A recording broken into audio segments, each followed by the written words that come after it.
everyone, it's Tonisha Jones, OKC Realtor here, and I'm here with Robert Riggs from Gateway Mortgage, and we are going to be talking to you about the loan process, what it looks like for first-time home buyers, refinancing, not in this market, but what that process kind of looks like to kind of help you guys out on the process of your home buying journey and whether or not you should buy in this market with interest rates being where they are. So I guess we'll get started with, so what does the process look like? So I am a first-time home buyer thinking about potentially purchasing a home, maybe, let's say within the next 6 months.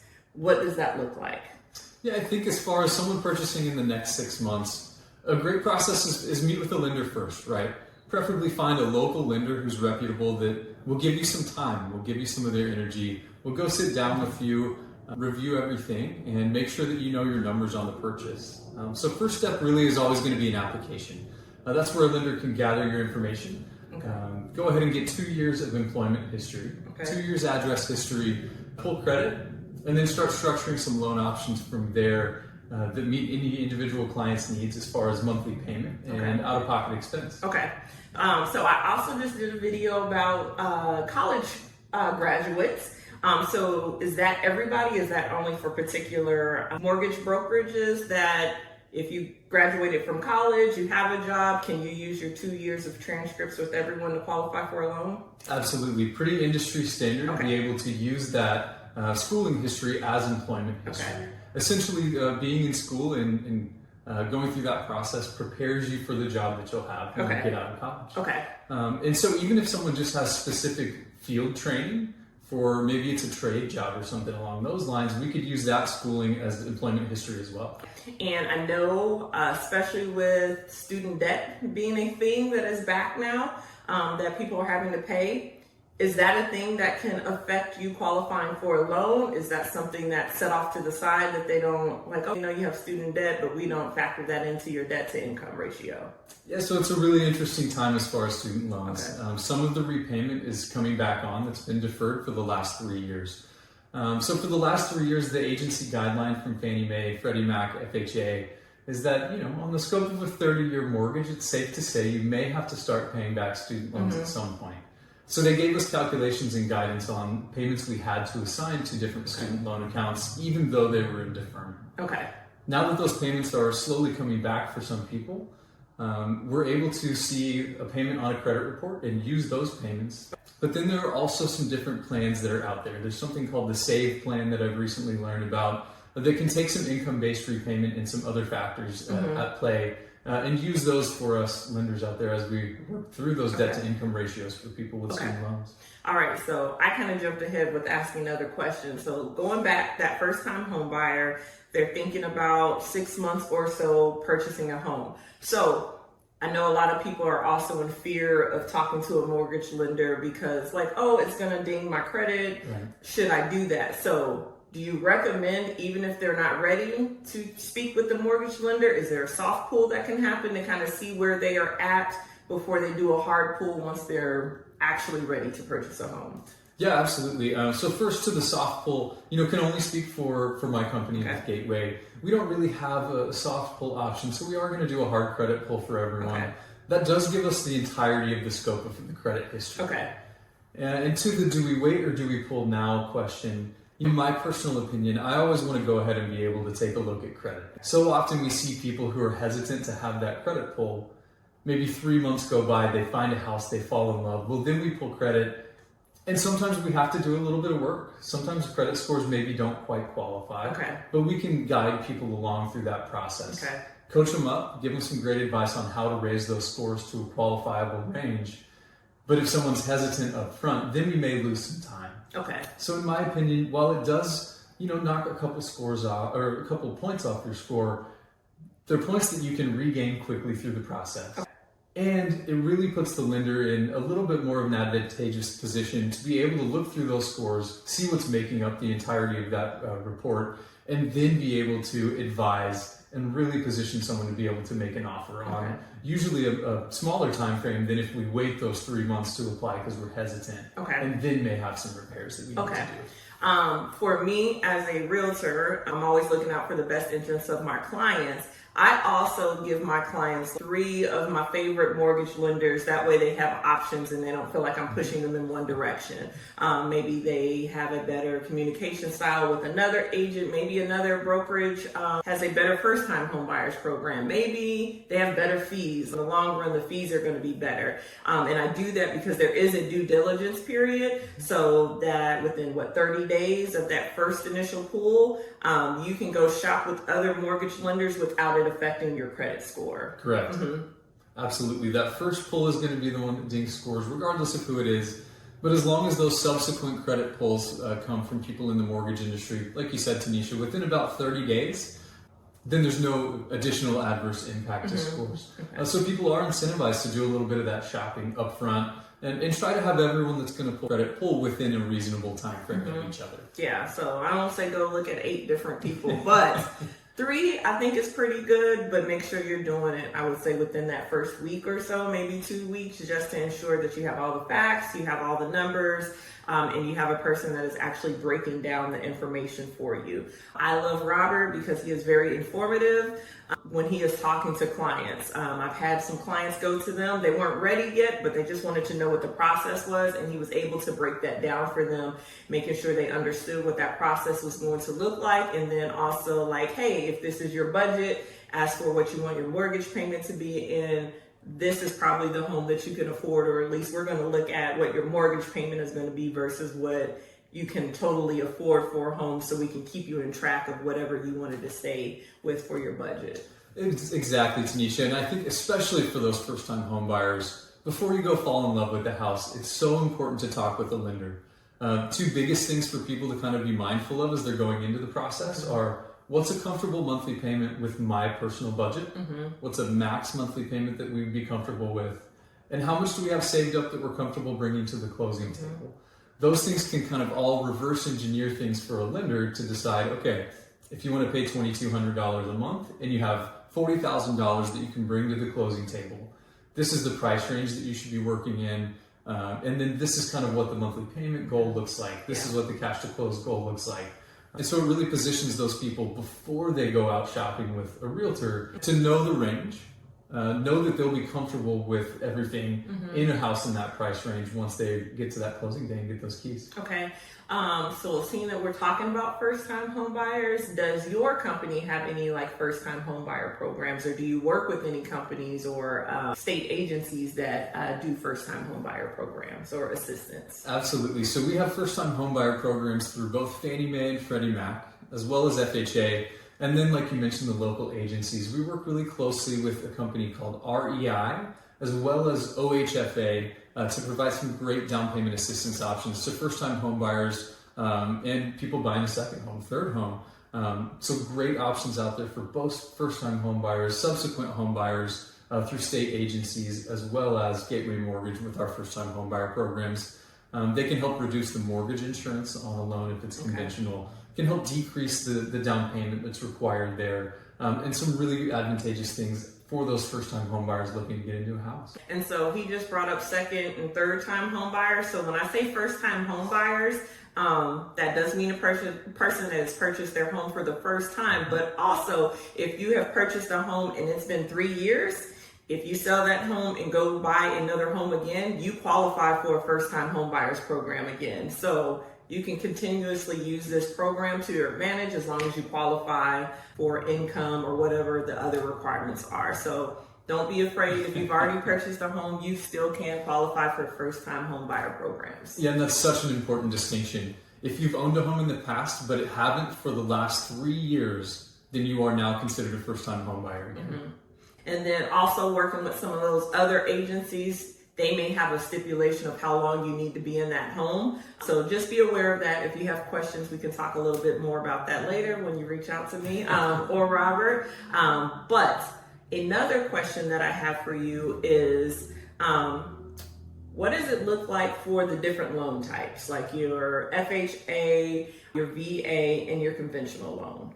Yeah, absolutely. There's tons of nuance within all of the different loan options. And one of the biggest ones is down payment.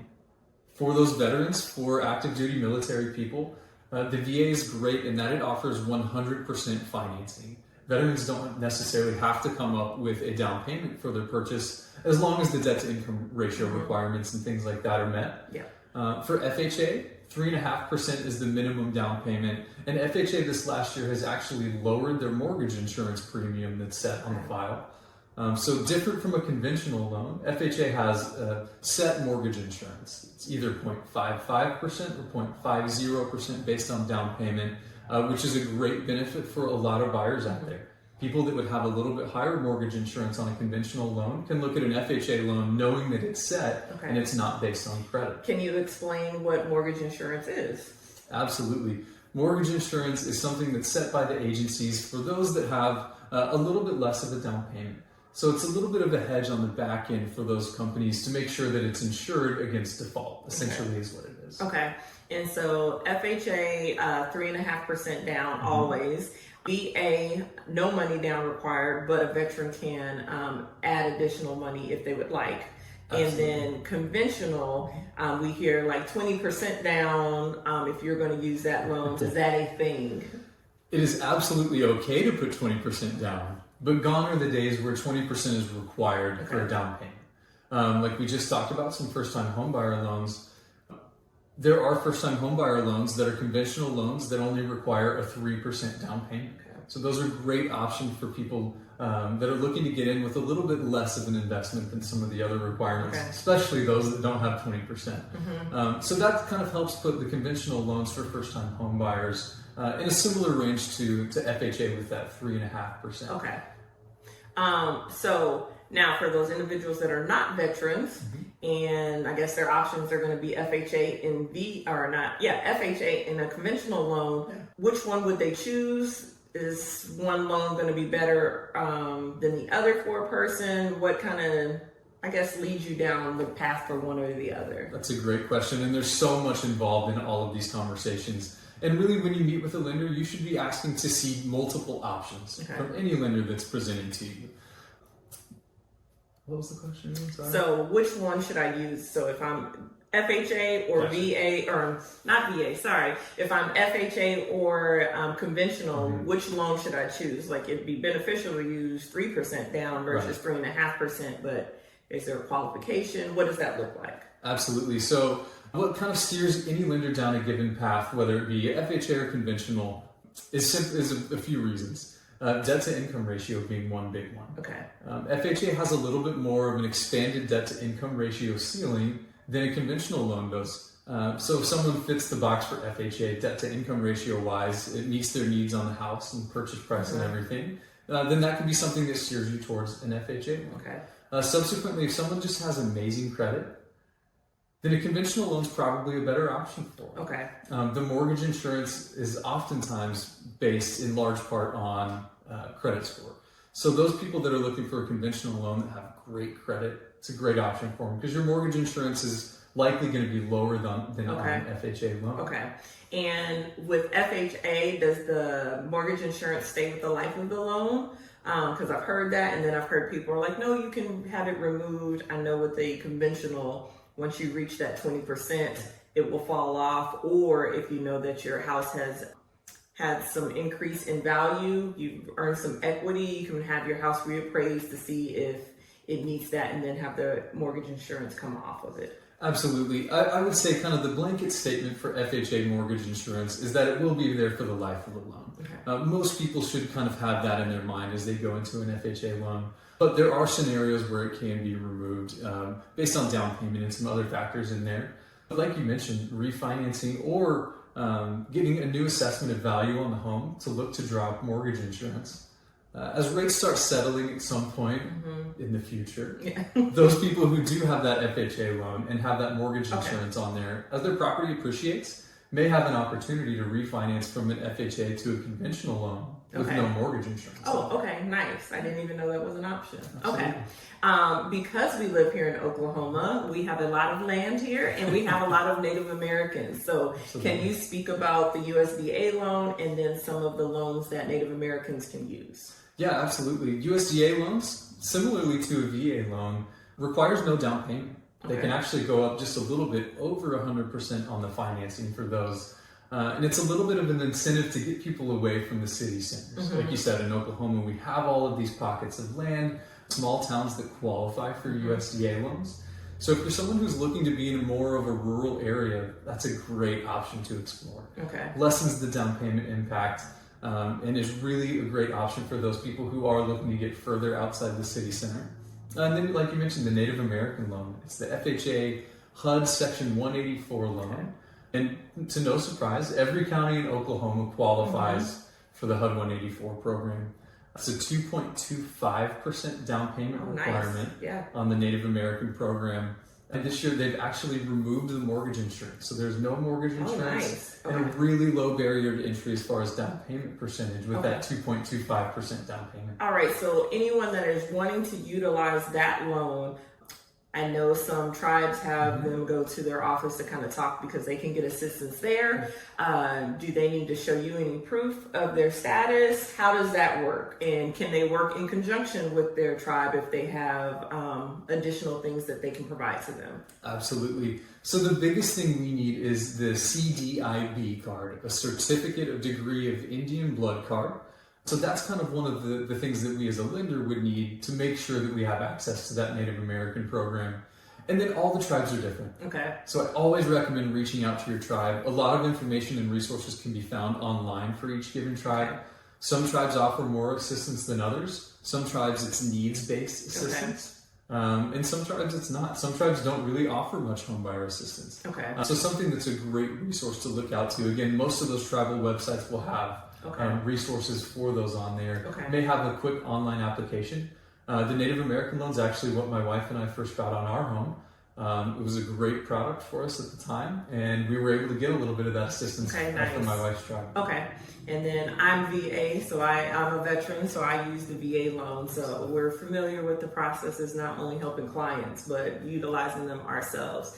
Another thing about the USDA loan for the areas, again, most people think very rural, like in the Edmond area, like if you go outside the city limits where you pass into Logan County, but still considered Edmond, there's land right there. So it's not something where you're thinking that you're in Choctaw or Shawnee or something like that. You have stuff that is in the OKC Metro area where you can utilize this loan.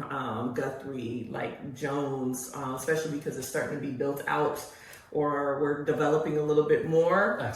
There's still areas that you can utilize that and still be close to the city area. You certainly don't have to be on a farm out on 10,000 acres in the middle of nowhere to qualify for the USDA. Okay, cool. Yeah. What are some other things that I would like to ask? Oh, interest rates. I know a lot of people are hesitant to purchase a home because of interest rates. So what is your take on that?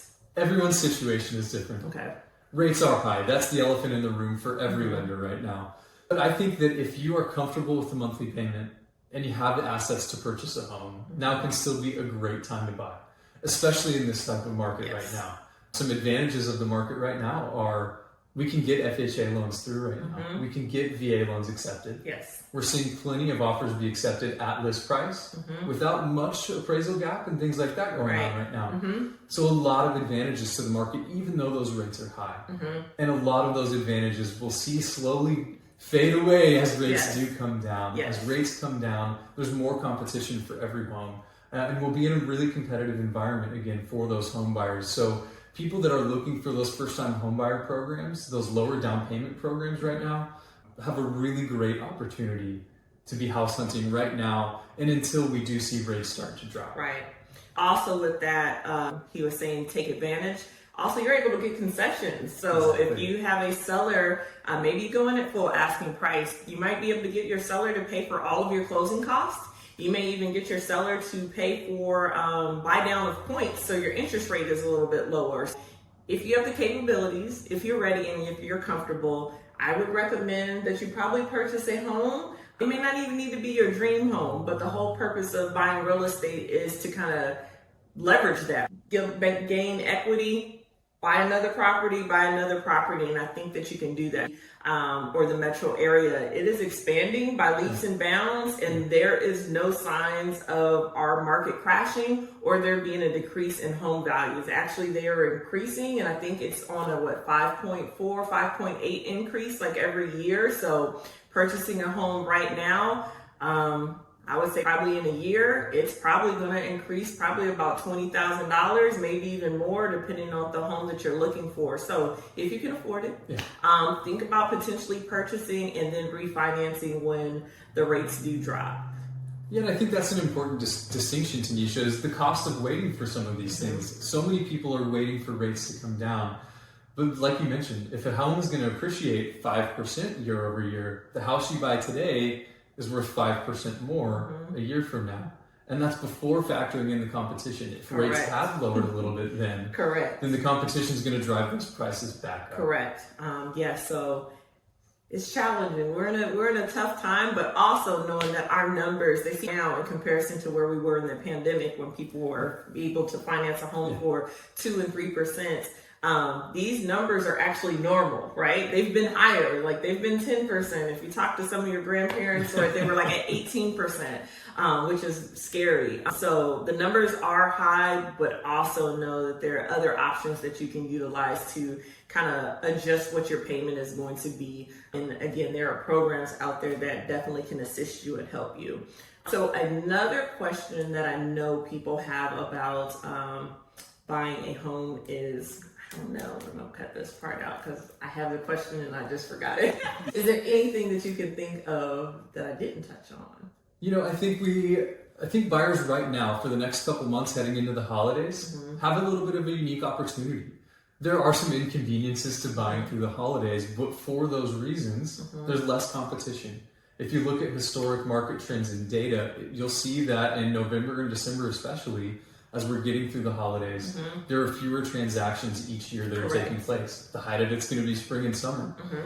So now if we can get out in a market with less competition, Tonisha, we looked at some inventory numbers earlier, and compared to September of 2020, there are actually about 300 or 400 more homes. There's more inventory right now than in September of 2020. So that coupled with the lack of competition as you get out there to buy, if there are people that are looking towards a new home and think maybe first quarter of 2024 is the time, I would encourage you to start looking now. If it makes sense for your budget, you have the assets to purchase, then right now we'll see some of those things. Maybe you can get some additional concessions in this market due to the lack of competition through the holidays. Okay. Oh, I know what my question was, kind of going back to the loan process. What is the difference between a pre-qual and a pre-approval? That is a great question, Tonisha. A pre-qualification is simply me as a lender. I've taken your application, I've pulled credit, and I've gathered a few documentation, right? I've done some of my due diligence to make sure that, you know, if you tell me you make $100,000, then we are in that ballpark. A true pre-approval would be, we've gone one step further than that. And it's a really important distinction. This next step, right, is not only have I as the loan officer taken a look at a lot of your documentation, make sure I have my ducks in a row and feel really strongly about the file, but we've actually taken the documentation and submitted it to an underwriter to review. So someone who is pre-approved has already had their credit, income, and assets been reviewed by an underwriter and approved. So from that point, really all you need to do is get the title work, the appraisal done, maybe update a couple documents if it's been a little bit of time, but really add some strength to the consumer. And as a listing agent, if I already hear that someone's pre-approved, that really bumps that offer up in a good light. Yes. So I have had clients that have been pre-approved and pre-qualified. And I've had clients that have had their offer accepted with a pre-qualification. But if I'm on the listing side and I have multiple offers, I'm going to advise my client, like, okay, this person has this person is willing to put down more earnest money, this per large down payment, this person is pre-approved versus pre-qualified. That does kind of put some stuff in there, because then you know at least they've been a little bit more vetted than with the pre-qualification. And so also with that home buying process, even if you have been pre-approved, you have provided documents to your lender, say we go through the process, what are some additional things that happen after the offer has been accepted that the client may need to provide you with more documentation? What are some things that may happen once they are under contract? Yeah, I think a typical pre-qualification letter is usually good for about 120 days. Okay. Well, if we pre-qualify you 3 months ago, and now you go under contract, and we're going to close in about 30 days, then we just may have to update a few things, right? Okay. Bank statements may be a little bit outdated at that point, so we want to get additional bank statements. Okay. Make sure you still have the $100,000 you said you could bring in closing. You didn't go buy the Corvette. Correct. You may have to update some pay stubs, things like that. But any lender should be doing their due diligence up front. We should be gathering most of the supporting documentation. Okay. So once we go under contract, really all you have to do is update a couple knick-knack documents that maybe have expired. Okay. But at that point, once we go under contract, you should be getting a call from the lender. And one of the biggest things right now is that interest rate. Let's go ahead and have that rate talk up front, come up with some great strategies, show you some options, whether it's a temporary buy down, a permanent buy down, or we use the seller concession like you mentioned if we have some. Let's look at what that looks like to buy it down, or just to pull it off of the bottom line monthly pay, or bottom line cash to close for you. Because there can be some advantages, right? Maybe that savings from buying it down with the seller concession, buying the rate down, long term leads to more money staying in your pocket than saving just a little bit of money by applying that concession to the bottom. Okay. And I have two questions for you. I'll go with the first one. Okay. We have submitted our offer. Offer has been accepted. We had already been pre-approved. You may need an updated document or two. What are some don'ts for that home buyer during that process? That is a great question.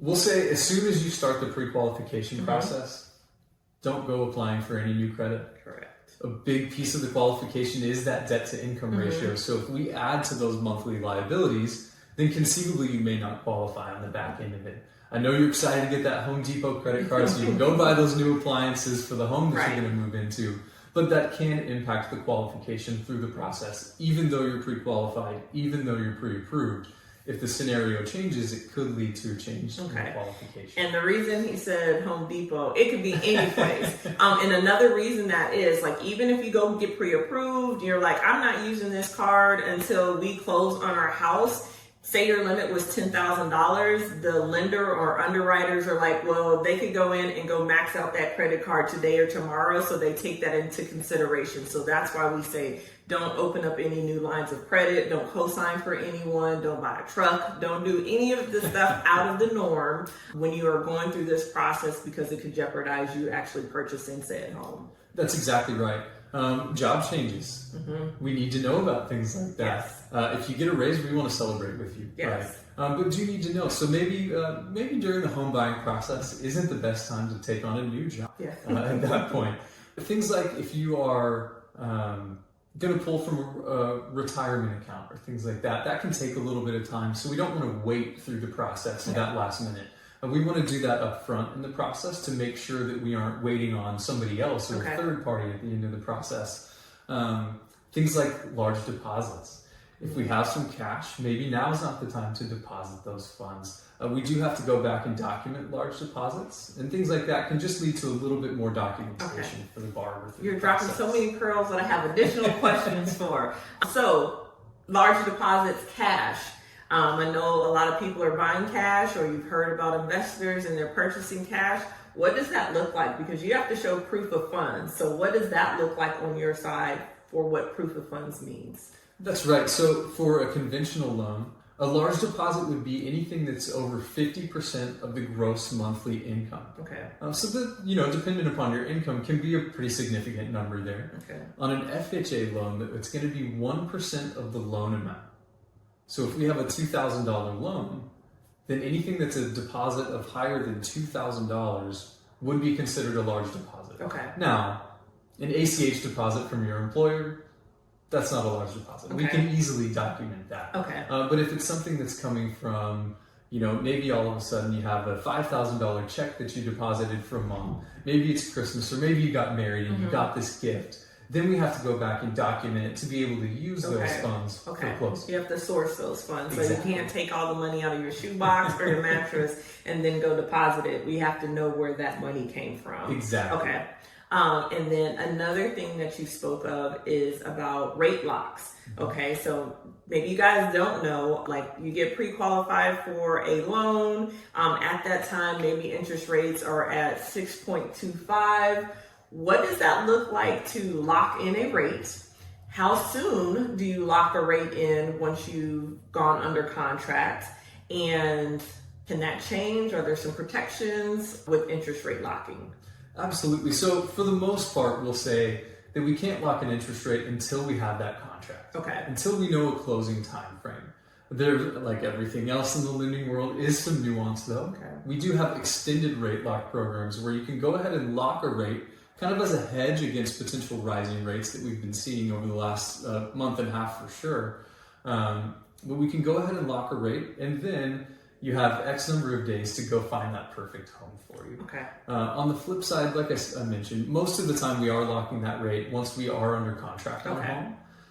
And advice on that right now over the last probably 4 to 6 weeks, in my opinion, has been more often than not, we should go ahead and lock that right when you go under contract. Okay. It seems like day after day rates are going up just a little bit. So locking and securing a rate and not running the risk of rates going higher, in my opinion, has been a great option over the last 6 weeks. Okay. There are different lock terms. Maybe someone goes under contract and they won't close for 45 days. Mm-hmm. Well, the pricing is going to be just a little bit different than if someone is looking to close in a 30-day time frame. Okay. So having these conversations with the lender and just flat out asking them, when do you think it's appropriate to lock my loan? Okay. Because everyone's scenario is different. Okay. Speaking of that, because it sounds like we're talking more of a residential home that's already been built. Mm-hmm. What does that look like if you have a new construction? What does the rate lock time frame look like? Is it more closer to completion? How do you advise people like that because of where we are with the rates, and they could potentially still increase, but their home may not be built for 6 months? What does that conversation look like? Yeah, for someone that may be looking to the constructions in about 6 months from today, we would talk through a bunch of different scenarios. Okay. Right. This is what it looks like with today's rates, which is all we can talk about right now because we don't know what they'll be in 6 months. But this is something that we can do as a hedge against rates. Maybe we do look to more of one of those extended rate lock programs where we lock you for an extended lock period. Maybe it is that 6 month, 180-day time frame. Okay. And so what we would do is lock today, but then on those options, if rates have dropped, then we have a float down option on the end of it. So maybe once we get to 30 days from completion, we check market rates for that day. If they're higher than you're locked, then you've already won. Right. But if they've dropped, then we can take advantage of those float down options and get you down to the market rate. So for many people in those long-term scenarios, that can be a great option. Okay. Is there a fee that comes with a rate lock? There is. It will vary by lender. Okay. So know that. Okay. But oftentimes it's about 0.5% of the loan amount to go ahead and lock that extended lock program. But many times that's credited back to you at closing. So it's not lost cost oftentimes. Okay. And another question that I had was closing costs. So a lot of people hear closing costs. What does closing costs entail? Closing costs are simply the people doing work on the loan getting paid for the work they're doing. Okay. The title company is going to do work for you. The appraiser is going to go out there and assess the value of the home. You're going to have a surveyor that goes out and makes sure the home sits as it should on the lot, that it's not over a utility easement, that it's not hanging over into someone else's property. It's a lot of the lender getting paid for some of the work they do, processing and underwriting, things like that. So closing costs mostly are title company, lender, appraiser, people like that, and the fees that they charge for the work that they're doing on the lot. And then any additional money that you may need to provide. So your down payment is also rolled into that closing cost as well. A good thing is that in Oklahoma, we do earnest money here. So whatever you put down for earnest money, that is subtracted from your closing cost. So that is a good thing. Absolutely. And as far as earnest money goes, we do have to document that to be able to use that as a credit toward to that bottom line cash to close at the end. So make sure you're taking great advice from your realtor and talking with the lender as well, so you provide that earnest money in a form that can be used to credit to you at the back end. Okay.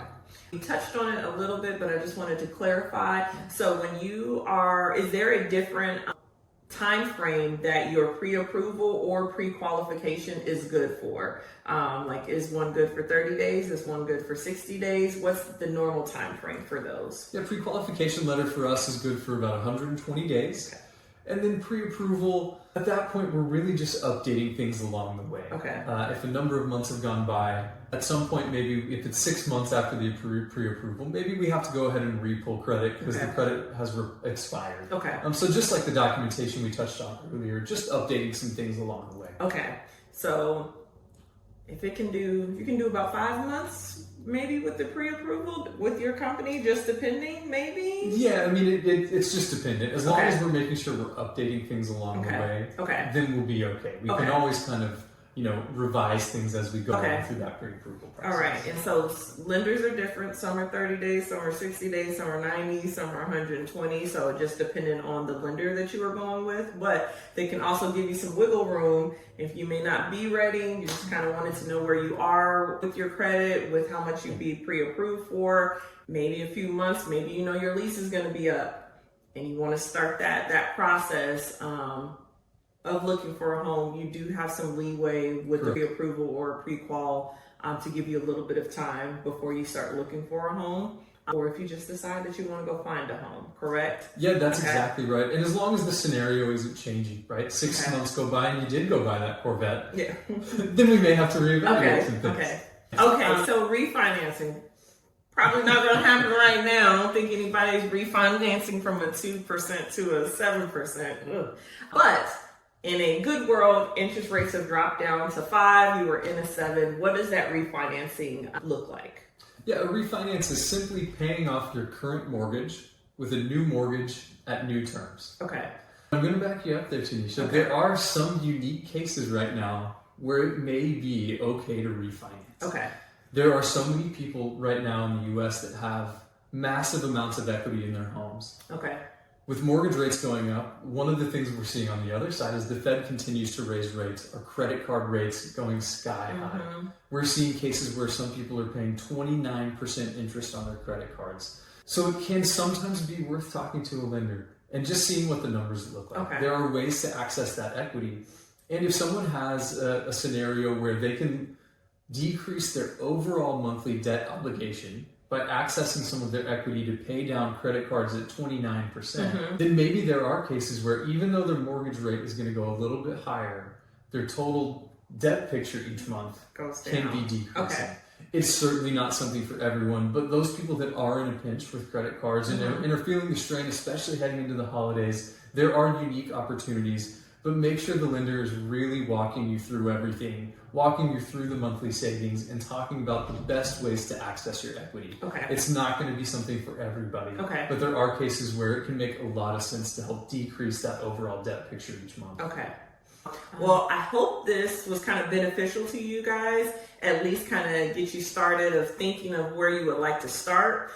I always recommend starting with a mortgage lender. However, you may be new to the area, you don't even know where to start, and I get a lot of people that come to me first. We sit down and talk, and then I give my recommendations for them to speak with a mortgage lender, and then we start the process from there. So both avenues are correct, however you feel comfortable. But if you have questions, we are both here. Our information will be somewhere in a description box somewhere for you guys to kind of reach out if you have any questions. But thank you again for talking to me and the people. And again, hopefully you guys will reach out to us. If not, thank you for watching this video, and we'll talk to you soon. All right, thank you. Goodbye. Thanks, Tonisha.